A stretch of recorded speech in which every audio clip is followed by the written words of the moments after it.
Right now, the stock's trading at about 10 times EV/EBITDA on a consensus basis for 2024 estimates. Just 3 months ago, it was trading only at 7 times. But if you go back to pre-pandemic, it was trading at a low double-digit multiple on an EV/EBITDA basis. A comparable company domestically in the United States would be trading at a much higher multiple.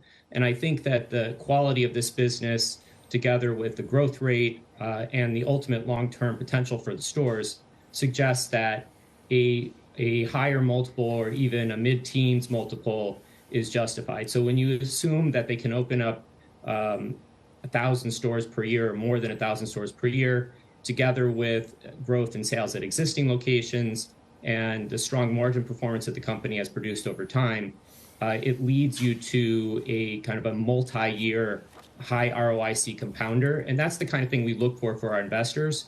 I think the reason to not put a price target on it in the short term is I would find that misleading relative to the real investment case here, which is to own the stock over a multi-year period.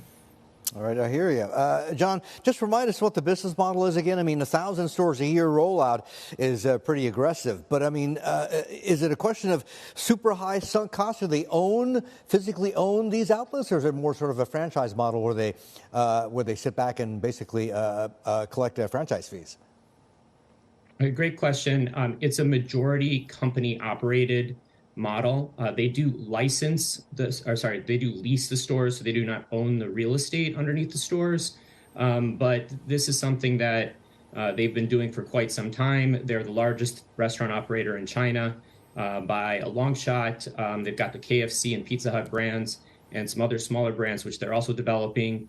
And they continue to execute. They opened over 500 stores alone in the fourth quarter, even with the coronavirus or the lockdown disruptions that were happening. And so they've really impressed me personally with their ability to continue despite what's happening in the exterior environment. And I think that speaks to management's ability to control the business. And I think that leads to a lot of credibility and also confidence that the growth can continue, especially in what should be theoretically a less difficult environment going forward.